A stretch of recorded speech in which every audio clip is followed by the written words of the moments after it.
हाँ, हेलो दोस्तों। आज के सेशन में मैं आपके लिए कुछ लेकर आया हूँ बेसिक साइंस के क्वेश्चन।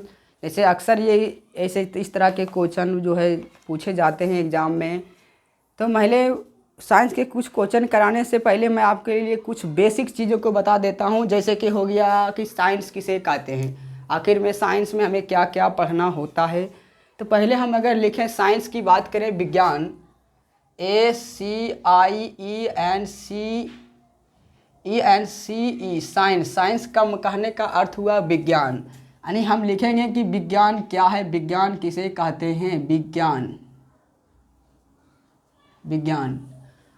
आप विज्ञान की बात करेंगे तो विज्ञान में सबसे पहले हम लिखेंगे विज्ञान की वैसी शाखा है, एक ऐसी शाखा है जिसमें किसी तत्व के रासायनिक और भौतिक गुणों को पढ़ा जाता है। यानी विज्ञान के अंतर्गत किसी तत्व के रासायनिक और भौतिक गुण को पढ़ना ही विज्ञान कहलाता है। यानी चाहे कोई भी तत्व हो धरती पर, चाहे कोई भी तत्व हो, उसके रासायनिक और भौतिक गुणों को पढ़ना ही विज्ञान कहलाता है। विज्ञान को अगर हम कहेंगे तो इसे 3 भागों में बांटा गया है। मुख्यतः कितने भागों में बांटा गया है? 3 भागों में। एक है फिजिक्स, लिखेंगे PHYSICS। फिजिक्स को जो है हिंदी में कहते हैं भौतिकी। क्या? भौतिकी। नंबर दूसरा है केमिस्ट्री। क्या? Chemistry, CHEMISTRY। केमिस्ट्री को अगर हिंदी में बोलेंगे रासायनिक शास्त्र, यानी केमिस्ट्री विज्ञान, इसे में बोलते हैं रासायनिक शास्त्र। क्या? रासायनिक विज्ञान या तो रासायनिक शास्त्र, रासायनिक विज्ञान। ठीक, इसमें हमें रसायन विज्ञान के बारे में पढ़ना होता है। भौतिकी में हमें भौतिक गुण को, यानी तो दूसरा है केमिस्ट्री। केमिस्ट्री को हम रासायनिक गुण के बारे में पढ़ते हैं। यानी केमिस्ट्री के अंतर्गत जो होता है हम रासायनिक गुणों को पढ़ते हैं और भौतिकी के अंतर्गत हम भौतिक गुणों को पढ़ते हैं। और तीसरा है बायोलॉजी। बायोलॉजी में जो होता है प्रैक्टिकल्स, यानी जैसे बायोलॉजी क्या कहते हैं हुआ जीव विज्ञान। हमें प्रैक्टिकल करने का होता है कि आखिर में ये गुण होते कैसे हैं।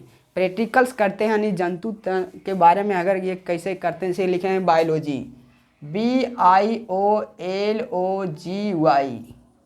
बायोलॉजी हिंदी में बोलते हैं इसे जीव विज्ञान। क्या? जीव विज्ञान। यानी हम साइंस को 3 भागों में बांटे हैं, मुख्यतः 3 भागों में, भौतिकी, रासायनिक और जीव विज्ञान। पहले हम ये दोनों को तो बाद में पढ़ेंगे, पहले हम पढ़ेंगे ये दोनों को हम बाद में जानेंगे। पहला जो वीडियो पढ़ेंगे, जो पहला जो चीज़ को अध्ययन करेंगे, पहले हम पढ़ेंगे बायोलॉजी। लेकिन बायोलॉजी को पढ़ने से पहले मैं इसके कुछ प्रमुख क्वेश्चन होते हैं। जैसे कि कहा कि बायोलॉजी शब्द का प्रयोग सबसे पहले किसने किया था। अगर आपसे कोई पूछे कि बायोलॉजी शब्द का प्रयोग सबसे पहले किसने किया था, तो कहेंगे लामार्क। क्या? लामार्क। और ट्रीवेनियस। कौन? ट्रीवेनस।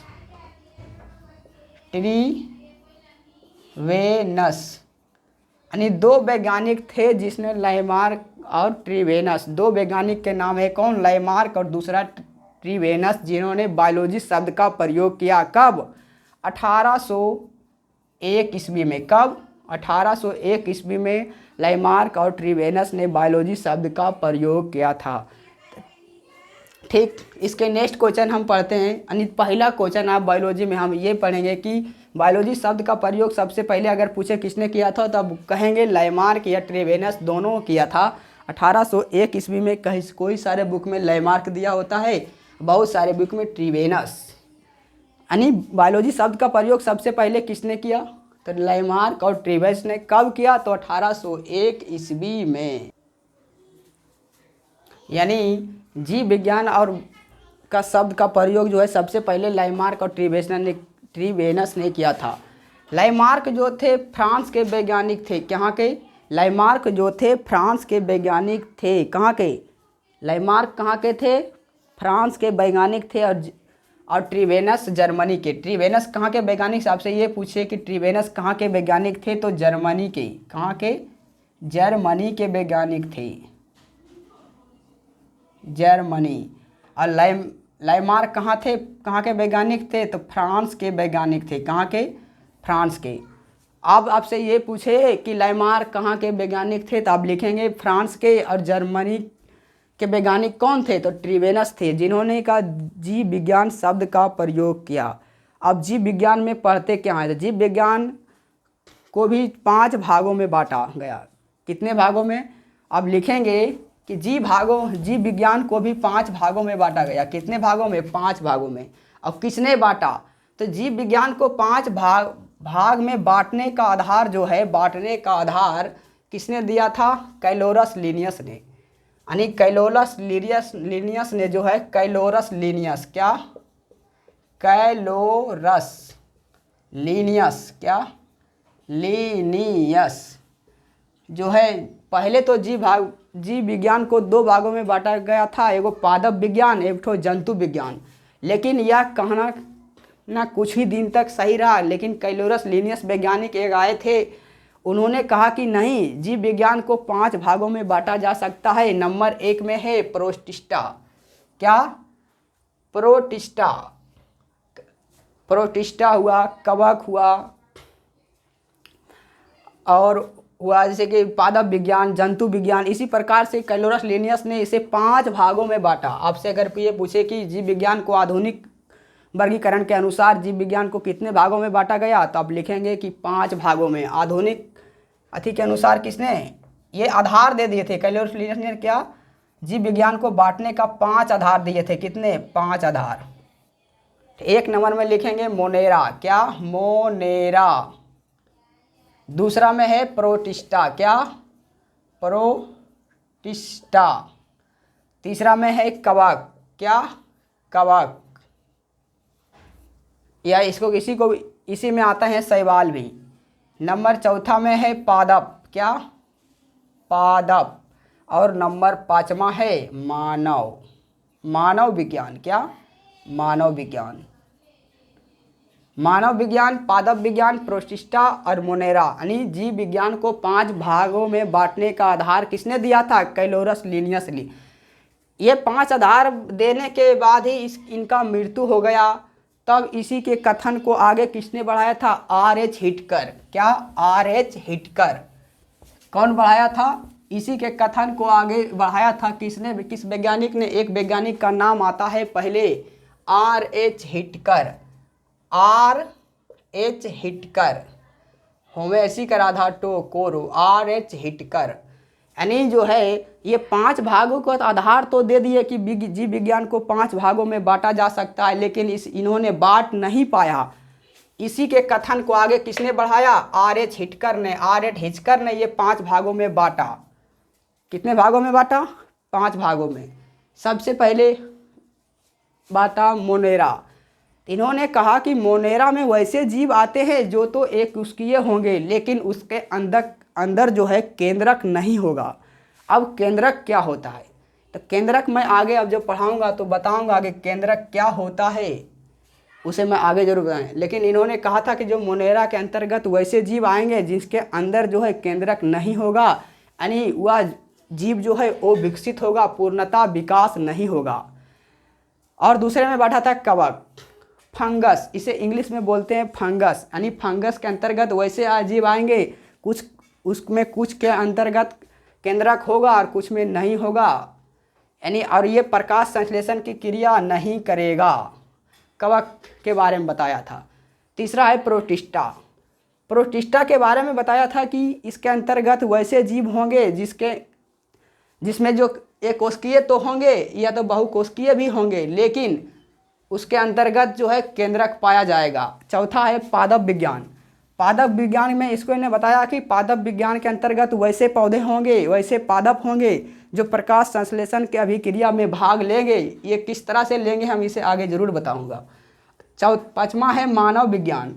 मानव विज्ञान में इन्होंने वैसे जीव को रखा था जो अपना भोजन स्वयं बनाते हैं, जैसे कि हो गया मनुष्य, अपना भोजन को स्वयं बनाने में सक्षम होते हैं या जमा करने में सक्षम, जैसे हो गया बंदर।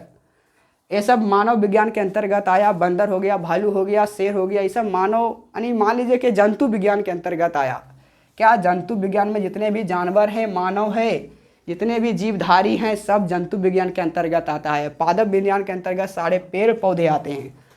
आगे हम इसे आगे और डिटेल से पढ़ेंगे, यानी वैज्ञानिक के संबंधित से ये क्वेश्चन यहीं तक रहने देते हैं। इसके आगे हम पढ़ेंगे कि अब आखिर में जंतु विज्ञान, हम पहले पढ़ेंगे जंतु विज्ञान। जंतु विज्ञान में क्या होते हैं, एक कोशिकीय जीव, जैसे कि अब मैंने कुछ एक कोशिकीय और बहुकोशिकीय जीव के बारे में मैंने बता देता हूँ कि एक कोशिकीय जीव कौन कौन से हैं। इसे लिखेंगे एक कोशिकीय जीव, क्या बहुत इम्पोर्टेंट है, एक कोशिकीय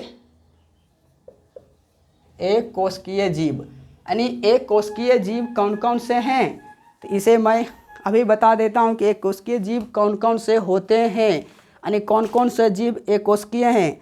तो आप लिखेंगे पहले पैरामीशियम, क्या अमीबा या पैरामीशियम, क्या अमीबा कैसा जीव है, तो आप लिखेंगे एक कोशिकीय जीव। एक कोशिकीय जीव के उदाहरण है, आप एग्जाम में इसी तरह से पूछते हैं कि इनमें से कौन से एक कोशिकीय जीव है, तो पहला लिखेंगे क्या, अमीबा। दूसरा लिखेंगे पैरामीशियम,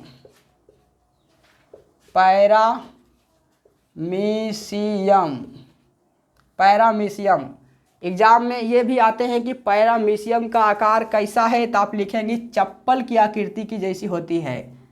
कैसी होती है, अमीबा का जो पैरामीशियम का जो आकार होता है चप्पल की आकृति होती है किसका, पैरामीशियम का आकार कैसे होती है, अमीबा। और अमीबा भी कैसा है, एक कोशिकीय जीव है।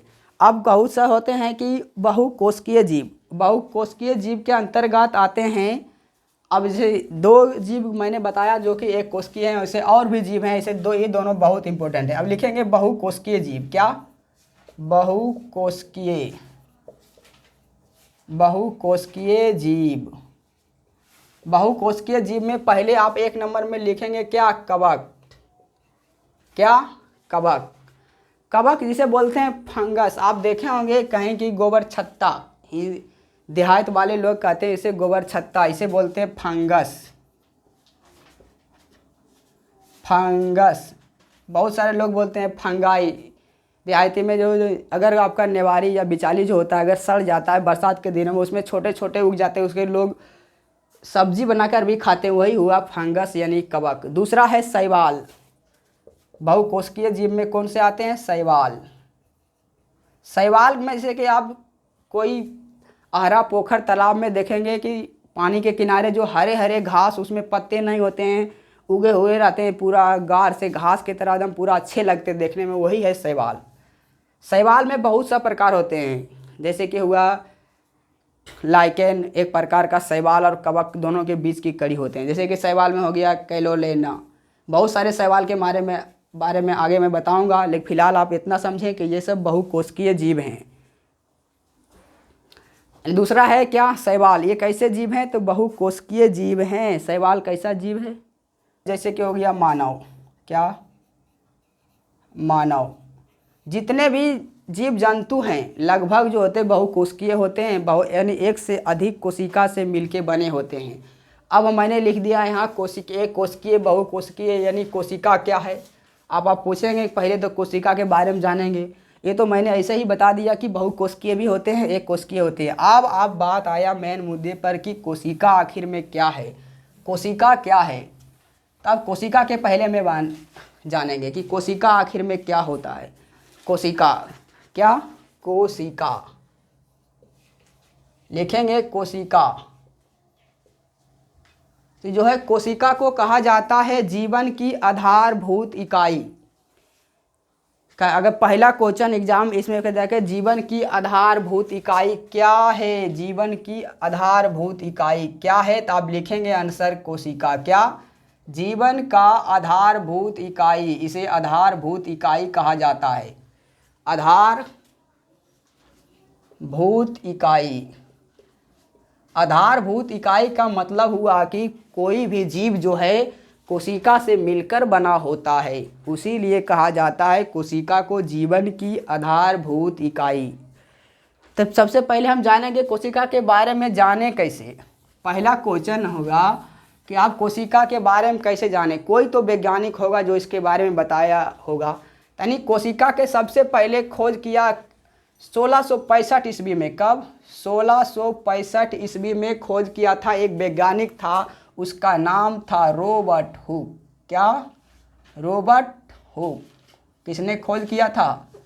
रॉबर्ट हुक ने। यानी कोशिका के खोज, अगर आपसे ये पूछे कोशिका का खोज किसने किया था, तो सबसे पहले कहेंगे कि रॉबर्ट हुक ने किया था। ठीक। अब लेकिन कोशिका सिद्धांत किसी ने, और कोशिका के अंतर्गत बहुत सारे उसके जो होते हैं पार्ट पाए जाते हैं। जैसे कोशिका के अंतर्गत पाया जाता है क्या? राइबोसोम, केंद्रक। यानी कोशिका की, मान लीजिए कितना बड़ा, कोई कोशिका इतना बड़ा इसे होता नहीं है, यह बहुत ही छोटा होता है। क्या? बहुत छोटा। तो उसमें होता है केंद्रक, यानी बीच में केंद्रक होता है। तो अगर पूछे कि कोशिका के केंद्रक की खोज किसने किया, यानी कोशिका में केंद्रक पाया जाता है। क्या? केंद्रक। कोशिका का केंद्रक, यहाँ लिखेंगे कोशिका का केंद्रक, केंद्रक का खोज, केंद्रक का खोज। अगर आपसे ये पूछे कि कोशिका के केंद्रक का खोज किसने किया, तो लिखेंगे रॉबर्ट ब्राउन। वहाँ था रॉबर्ट हुक, कोशिका के केंद्रक के खोज किसने किया? तो रॉबर्ट ब्राउन, रॉबर्ट ब्राउन। यानी कोशिका के केंद्रक का खोज किसने किया? तो अब आंसर देंगे रॉबर्ट ब्राउन। अब कोशिका का खोज किसने किया? तो रॉबर्ट हुक। लेकिन आपसे ये पूछे कोशिका सिद्धांत किसने दिया, यानी ये सब बहुत इंपॉर्टेंट क्वेश्चन होते हैं कि कोशिका सिद्धांत किसने दिया, तो लिखेंगे 1839 ईस्वी में। कब? 1839 ईस्वी में कोशिका सिद्धांत जो है किसने दिया था? स्लाइडेन और स्वान। यानी दो वैज्ञानिक के नाम आता है, स्लाइडेन और स्वान। क्या? स्वान। यानी कोशिका सिद्धांत किसने दिया? तो स्लाइडेन और स्वान। क्या? स्लाइडेन और स्वान ने। कोशिका सिद्धांत किसने दिया था? स्लाइडेन और स्वान ने मिलकर दिया था कोशिका सिद्धांत। कब दिया था? 1839 ईस्वी में। तब कोशिका सिद्धांत कहने का मतलब हुआ कोशिका सिद्धांत दिया होगा तो उसमें कुछ बातें कही होगी। तो इन्होंने कहा था कि कोशिका जो है मानव शरीर की रचनात्मक या क्रियात्मक इकाई है, जो कि मैंने शुरू में बताया था। कोशिका को मानव शरीर का रचनात्मक या क्रियात्मक इकाई माना जाता है। इसी ने बताया था, कोशिका सिद्धांत में इन्होंने ही बताया था कि मानव शरीर का रचनात्मक या क्रियात्मक इकाई कोशिका होता है। यही अपना सिद्धांत में दिया था। कौन? स्लाइडेन और स्वान। यानी प्रत्येक जीव जो होते हैं कोशिका से मिलकर बना होता है, इसीलिए कोशिका को मानव शरीर का रचनात्मक या क्रियात्मक इकाई कहते हैं। ठीक। आगे हम पढ़ेंगे कोशिका सिद्धांत में और कुछ बातें कहे था। उन्हें कहा था कि कोशिका जो होता है जीव द्रव का बना होता है। अब जीव द्रव क्या है? तो जीव द्रव होता है लिपिड, यानी वह गाढ़ा पदार्थ होता है जो कि यानी शरीर के अंदर, यानी गाढ़ा पदार्थ जिससे कोई भी चीज़ आर पार आसानी से हो सके, यानी लिपिड का बना होता है। तो अब अगर आपसे ये पूछे कोशिका बना होता है तो लिपिड और प्रोटीन का बना होता है। लिपिड और प्रोटीन, यानी कोशिका किसका बना होता है? तो कोशिका जो है मुख्यतः लिपिड और प्रोटीन का बना होता है। इन्होंने कहा था कि कोशिका जो है जीव द्रव का बना होता है, और जीव द्रव जो होता है लिपिड और प्रोटीन का बना होता है। यानी कहने का डायरेक्ट अर्थ हुआ मेरा कि कोशिका जो है लिपिड और प्रोटीन का बना होता है। यानी इसी प्रकार से आप आगे और समझेंगे कि कोशिका का खोज और सिद्धांत तो अब, और उसके केंद्रक का खोज तो मैंने बता दिया। अगर आपसे ये पूछे और सारे क्वेश्चन इसके बारे में, बहुत सारा क्वेश्चन है, जैसे कि आगे और जानेंगे कि अगर आपसे ये पूछे कि बहुत सा कोशिका किसका बना होता है, मानव शरीर कैसे बनता है, या कोशिका जो है मानव शरीर का निर्माण करता है तो कैसे, तो बहुत सारे कोशिका को कहते हैं। जब बहुत सारे कोशिका मिलते हैं ना, जब बहुत सारे कोशिका क्या बहुत सारे कोशिका जब मिलते हैं तो बनाते हैं उत्तक। क्या? उत्तक।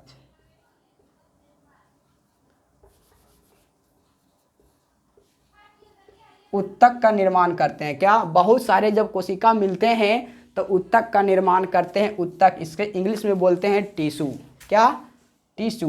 TISSU शायद होता है टिश्यू। बहुत सारे कोशिका को मिलकर बनाते हैं क्या? उत्तक बनाते हैं। और बहुत सारे उत्तक जब मिलते होते हैं तो बनते हैं अंग। क्या? बहुत सारे जब उत्तक मिलते हैं तो बनते हैं अंग। अंग। अब बहुत सारे अंग से मिलकर मानिए बना होता है बॉडी, यानी मानव शरीर। क्या? मानव शरीर। यानी बहुत सारे जब कोशिका को मिलता है तो कोई अंग बनता है। जैसे कि मान लीजिए ये हाथ, बहुत सारे कोशिकाओं से मिलकर बना होता है मेरा हाथ। और बहुत सारे जब उत्तक मिलके बनते हैं तो कोई अंग बनता है। बहुत सारे कोशिका से उत्तक बनता है, बहुत सारे उत्तक से अंग बनता है, बहुत सारे अंग से मिलकर हमारा शरीर में जैसे बहुत सारे अंग है, जैसे हाथ है, आँख है, नाक है, कान है, मुंह है। इसी प्रकार से मानव शरीर की रचना होती है। या तो यह पादप कोशिका की बात करें, बहुत से पादप कोशिका अलग होते हैं, मानव कोशिका अलग होते हैं। यानी अब कोशिका को जो, और कोशिका की अब बात करें, कोशिका को सहायता कौन प्रदान करता है, तो आप कहेंगे कि अगर पूछे कि मानव शरीर को सहायता, मानव शरीर में जो कोशिका पाया जाता है उसे सहायता कौन प्रदान करता है या तो सुरक्षा कौन प्रदान करता है, तो लिखेंगे कोशिका झिल्ली। क्या? कोशिका झिल्ली। कहेंगे कि मानव कोशिका घिरा होता है तो कोशिका झिल्ली से घिरा होता है, इसीलिए जो कि हमें सुरक्षा में सहायता करता है। कोशिका की सुरक्षा कौन सहायता करता है मानव शरीर में, तो कोशिका झिल्ली। लेकिन आपसे अगर ये पूछे कि पादप कोशिका किससे घिरा होता है, तो कोशिका भित्ति। क्या? कोशिका भित्ति। कोशिका भित्ति इसलिए होता है क्योंकि जो है पादप कोशिका भित्ति जो है ना, उसे कहते हैं पौधे की छाल जो होता है वही है कोशिका भित्ति। वो थोड़ा मजबूत होता है। कोशिका भित्ति जो होता है थोड़ा कोशिका झिल्ली की अपेक्षा बहुत मजबूत होता है। कोशिका भित्ति। यानी पादप कोशिका जो होता है किससे घिरा होता है, यानी उसका मजबूती कौन प्रदान करता है या तो उसे सुरक्षा कौन प्रदान करता है पादप कोशिका को, तो कोशिका भित्ति। लेकिन मानव कोशिका को कोशिका झिल्ली सुरक्षा प्रदान करता है। अगर आपसे ये पूछे कि सबसे छोटी कोशिका कौन सी है, इसी कोशिका में अगर आपसे ये पूछे कि सबसे छोटी कोशिका कौन से है, तो आप कहेंगे माइक्रोन, नहीं माइक्रोप्लाज्मा कोशिका। सबसे छोटी कोशिका, आपसे ये पूछे कि छोटी कोशिका, कि छोटी, सबसे छोटी कोशिका का नाम क्या है, सबसे छोटी कोशिका का नाम क्या है, तो लिखेंगे माइक्रोप्लाज्मा। क्या? माइक्रोप्लाज्मा। सबसे छोटी कोशिका का नाम क्या है, तो लिखेंगे माइक्रोप्लाज्मा। इसका आकार जो होता है 0.1 माइक्रोन के बराबर होता है। इसे हम इस आकृति को पढ़ते हैं माइक्रोन, यू के जैसा लिखा हुआ था, जैसे इसे बोलते हैं क्या, माइक्रोन। इसे ब्रैकेट में लिख लेंगे 0.1 माइक्रोन। आगे मैं बताऊंगा कि माइक्रोन क्या होता है। जैसे कि होता है कोई मात्रक होता है, जैसे कि deci centi milli micro nano pico femto atto zepto atto होता है, deca hecto kilo mega giga tera peta exa zetta yotta, ये सब मात्रक होते हैं। इसे मैं आगे ज़रूर बताऊंगा। यहाँ फिलहाल इतना समझें कि सबसे छोटी कोशिका जो होता है माइक्रोप्लाज्मा होता है, और इसकी आकृति जो होती है 0.1 माइक्रोन के बराबर होता है। 1 माइक्रोन बराबर होता है, यानी 1 माइक्रोन बराबर होता है 10⁻⁹। यानी सोचिए कि यह कितना छोटा होता होगा। यानी 1 माइक्रोन बराबर 10⁻⁹ का कहने का अर्थ हुआ कि यानी 1 माइक्रोन बराबर होता होगा 1⁻10⁹। यानी कि 1 का कितना भाग हो गया, तो 1 पर लिखेंगे 10 9 0, कितना 3 3 6 3 9 0। यानी जब 1 को हम इतना से भाग देंगे जो मान आएगा उतना आकृति का होगा छोटी कोशिका। लेकिन आपसे ये पूछे कि सबसे बड़ी कोशिका और ये जो कोशिका होती है सब माइक्रोप्लाज्मा कोशिका होती है, एक जीव का नाम है पीपीएलओ कोशिका। पीपीएलओ कोशिका में पाया जाता है माइक्रोप्लाज्मा, यानी पीपी एक एलो कोशिका भी, यही कोई भी कोशिका कहीं कहीं ऑप्शन में माइक्रोप्लाज्मा नहीं दिया हुआ रहेगा, बल्कि ये दिया हुआ रहेगा सबसे छोटी कोशिका कौन सी है, तो रहेगा पीपी एलो कोशिका। इसका भी आकृति जो होता है 0.1 माइक्रोन के बराबर होता है। अगर आपसे ये पूछे कि सबसे बड़ी कोशिका क्या है, अगर आपसे ये पूछे कि सबसे बड़ी कोशिका क्या है, तो लिखेंगे सबसे बड़ी कोशिका शुतुरमुर्ग के अंडे में पाया जाता है। क्या? शुतुरमुर्ग। सबसे बड़ी कोशिका किसमें पाया जाता है? शुतुरमुर्ग के अंडे में। किसमें? शुतुरमुर्ग में या शुतुरमुर्ग के अंडे में पाया जाता है। सबसे बड़ी कोशिका किसकी होती है? तो शुतुरमुर्ग के, क्योंकि धरती पर सबसे बड़ा जीव वही शुतुरमुर्ग होता है। शुतुरमुर्ग के अंडे में सबसे बड़ी कोशिका पाई जाती है। अगर आपसे ये पूछे कि उसकी आकार कितना होता है, तो लिखेंगे 1 से क्या? 1 से शुतुरमुर्ग के अंडे का आकार कितना होता है आप जानते हैं? तो होता है 1 माइक्रोन से लेकर के 10 माइक्रोन मीटर, यानी 1 माइक्रोन से 10 माइक्रोन, यानी 1 माइक्रोन से लेकर के 10 माइक्रोन तक होता है शुतुरमुर्ग के अंडे की कोशिका के आकार। यानी सबसे, अगर लेकिन क्वेश्चन में ये पूछेगा सबसे बड़ी कोशिका किसकी होती है, तो लिखेंगे कि शुतुरमुर्ग के अंडे में पाया जाता है सबसे बड़ी कोशिका। अगर आपसे ये पूछे सबसे बड़ी नहीं, बल्कि पूछे कि सबसे लंबी कोशिका किसकी होती है, सबसे लंबी कोशिका किसमें पाया जाता है, तो लिखेंगे न्यूरॉन, यानी तंत्रिका तंत्र में। किसमें? अगर आपसे ये पूछे कि तंत्रिका तंत्र में, कहेगा सबसे लंबी कोशिका। लंबी की बात करें, सबसे लंबी, क्या? सबसे लंबी कोशिका किसमें पाया जाता है, तो तंत्रिका तंत्र। तंत्रिका तंत्र होता है मानव शरीर का जो होता है दिमाग जो होता है, इसी को बोलते हैं तंत्रिका तंत्र। मस्तिष्क, यानी मस्तिष्क में होता है तंत्रिका तंत्र। इसे इंग्लिश में बोलते हैं nervous system, NERVES, nervous system, SYSTEM, system, nervous system. यानी सबसे लंबी कोशिका किसमें पाया जाता है? नर्वस सिस्टम, तंत्रिका तंत्र में। किसमें? तंत्रिका तंत्र में।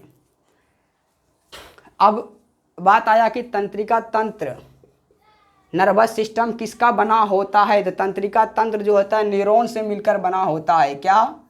न्यूरॉन।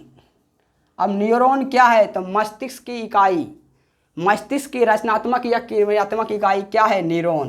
क्या? मस्तिष्क की रचनात्मक या तो क्रियात्मक इकाई क्या है? न्यूरॉन। यानी मस्तिष्क किसका बना होता है, तो न्यूरॉन का बना होता है।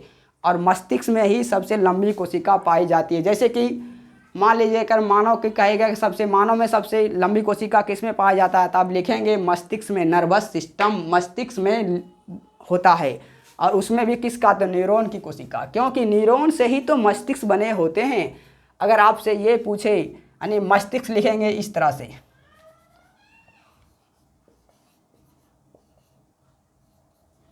मस्तिष्क, यानी सबसे लंबी कोशिका किसकी होती है, तो मस्तिष्क की आप लिख सकते हैं। अगर नर्वस सिस्टम ऑप्शन में नहीं रहे तो आप मस्तिष्क रहेगा तो मस्तिष्क भी मार सकते हैं।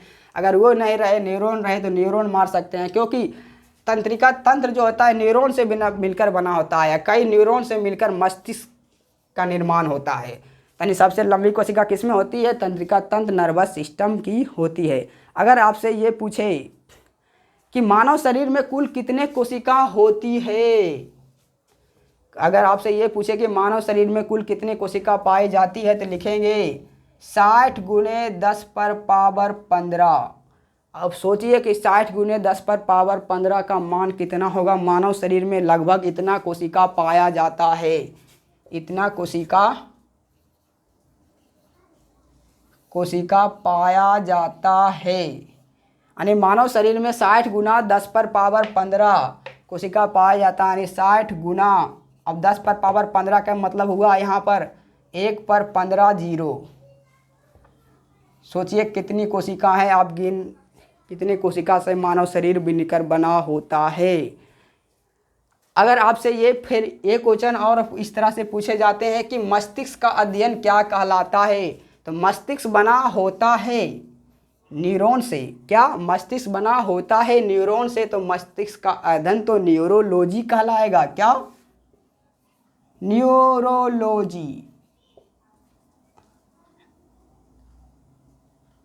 न्यूरोलॉजी यानी न्यूरोलॉजी में किसका अध्ययन किया जाता है, तो मस्तिष्क का अध्ययन न्यूरोलॉजी कहलाता है। इसी प्रकार से बहुत सारे अध्ययन, जैसे कि अगर कहेगा कोशिका का अध्ययन, एक क्वेश्चन यहाँ छूट गया कि कोशिका का अध्ययन क्या कहलाता है, तो होता है साइटोलॉजी।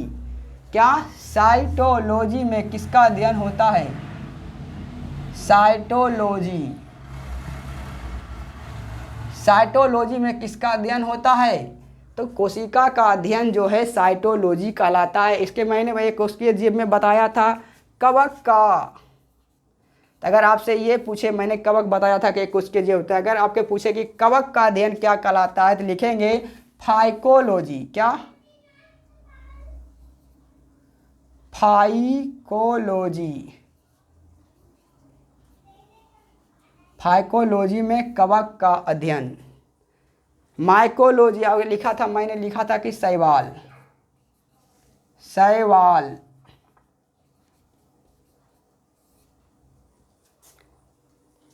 अगर कवक का अध्ययन पूछे तो फाइकोलॉजी, शैवाल का अध्ययन होगा।